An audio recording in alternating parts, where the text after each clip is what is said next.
Curious Vedanth, and welcome to my podcast. Today, my guest is Abhay Rangan, founder and CEO of Goodmylk. Abhay Rangan has been a champion of animal rights in India since the age of 16. After running a successful non-profit focused on veganism throughout his teen years, he launched Goodmylk in 2016 with a mission of making affordable, cruelty-free dairy alternatives. Hi Abhay, welcome to my show.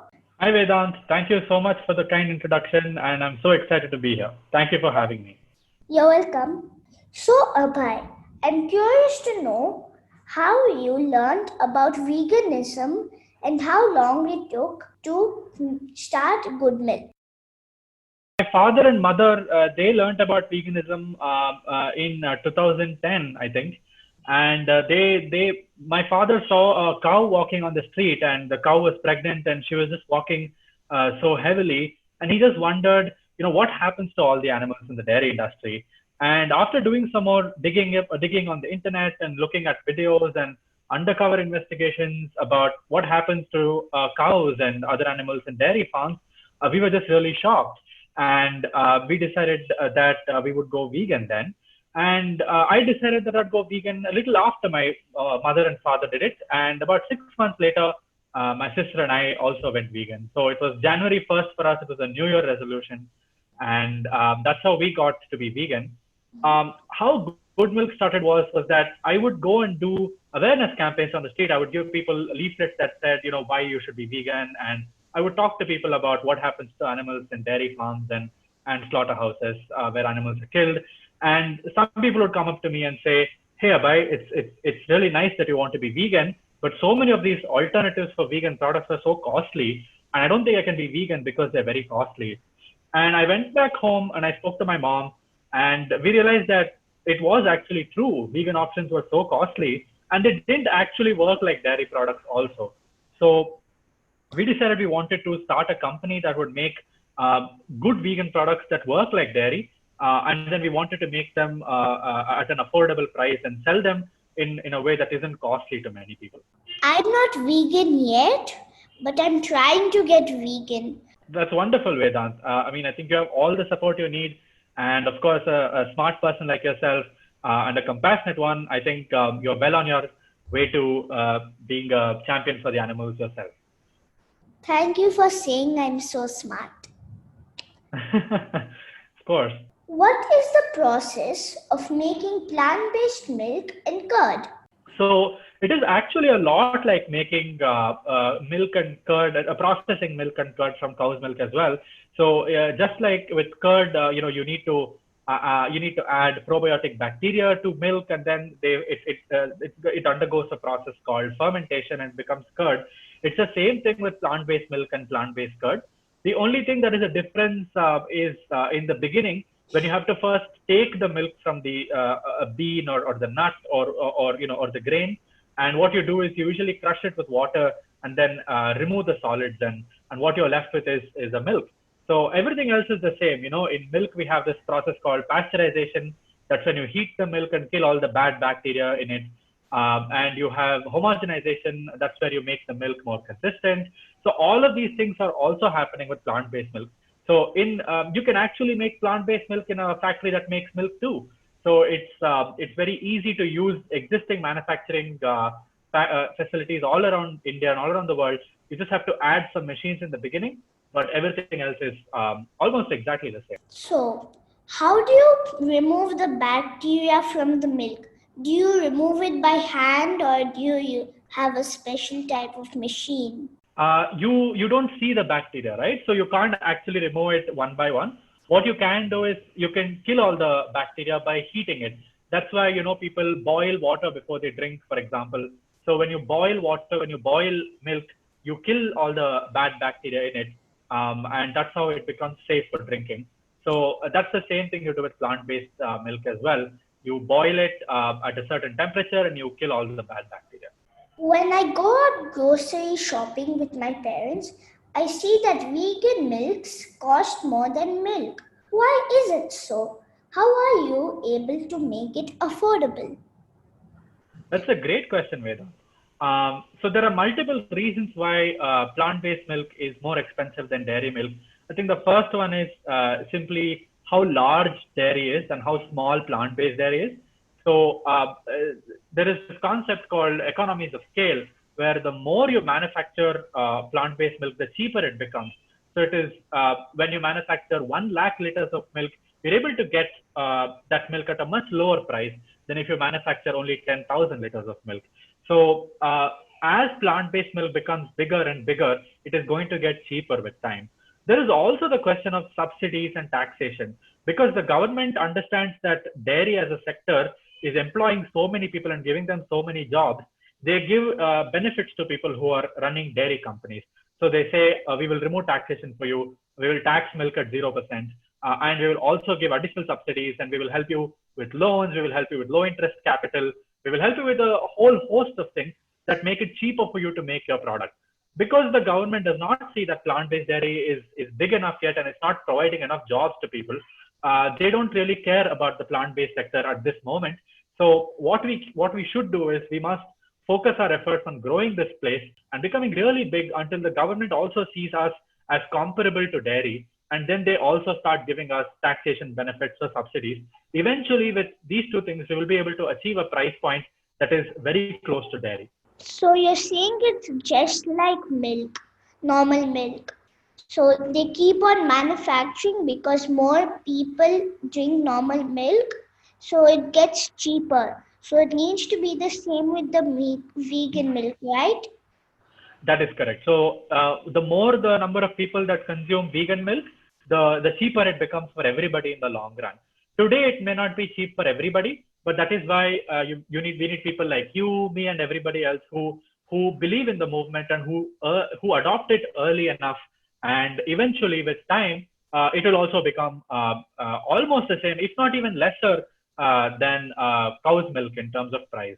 I heard that you left college to start Goodmylk. How did you feel when you did that? What motivated you to start Goodmylk at such a young age? When I started Goodmylk, I didn't actually plan to leave college. You know, I joined college after I started Goodmylk, and I never intended for Goodmylk to be a big company or to grow in the way that we have. So I just wanted to do something for the animals, and I just decided this was one way to do it. But you know, talking to a lot of people and realizing that the potential this movement had, I started getting more involved as well. At some point, it became inevitable that I had to choose between college or Goodmylk, and then I decided that I wanted to pursue my life's mission. I was very scared when it happened. College wasn't going well for me, and you know, I was very discouraged. And you know, even after 3 or 4 months of leaving college, it was really scary for me. But I had a lot of support from the community. I had a lot of support from really great organizations like HSI and other organizations that were grassroots. And all of these people supported me and helped me feel more confident. And eventually we got an investor and everything became better after that. But I was very scared when I left college. It must have been super duper scary. It really was. And I didn't know what my future was going to become. But I always had the support of some wonderful people. And they really helped me get through this. Most people in India drink milk. How easy or hard has it been to make them switch to plant-based milk? That's a great question. Most people don't want to give up milk. They don't want to give up eggs or meat either. What they just want is a good alternative. So when we go talk to people, we don't say give up milk. We just say switch over to plant-based milk. So, and it is our job as a company to make that job really easy for them. So if there's a big difference between plant-based milk and cow's milk in terms of taste and price, then it is going to be harder for the consumer to switch.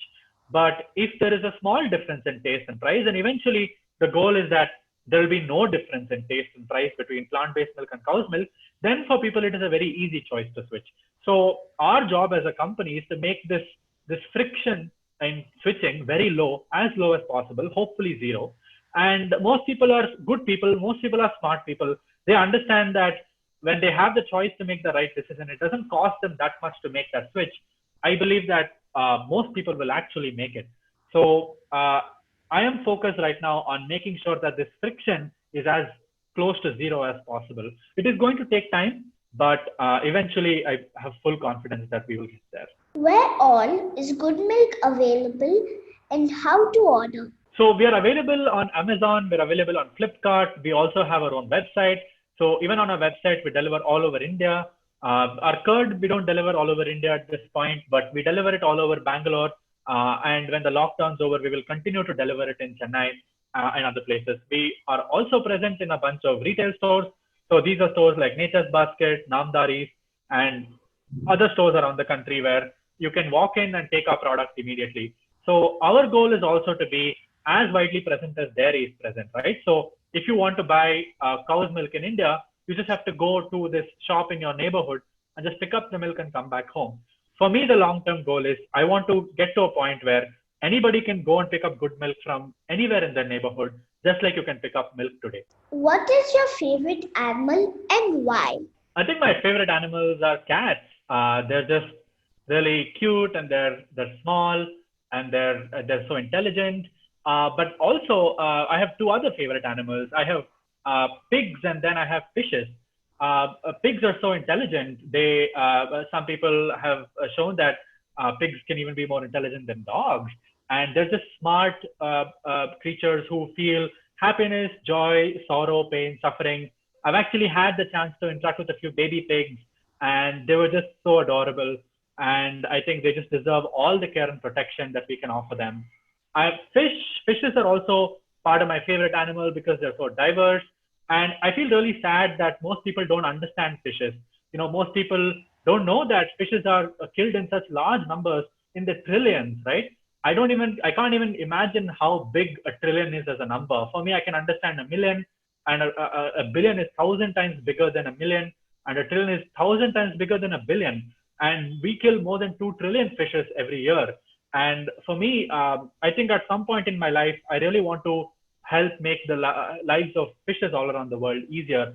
They're just such smart, such capable, such feeling creatures, and they share the planet with us. And so yeah, I have three favorite animals. I have cats, I have pigs, and I have fishes. And I really wish that all of them, in many ways, find happiness and freedom to live the way they want to. I like cats, fishes, pigs, and also dogs. Do you like hens? Oh yes, I love hens too. Yeah, they're so cute. And I just feel they're also as misunderstood as fishes are. Many of us can relate to cats and dogs because they're mammals.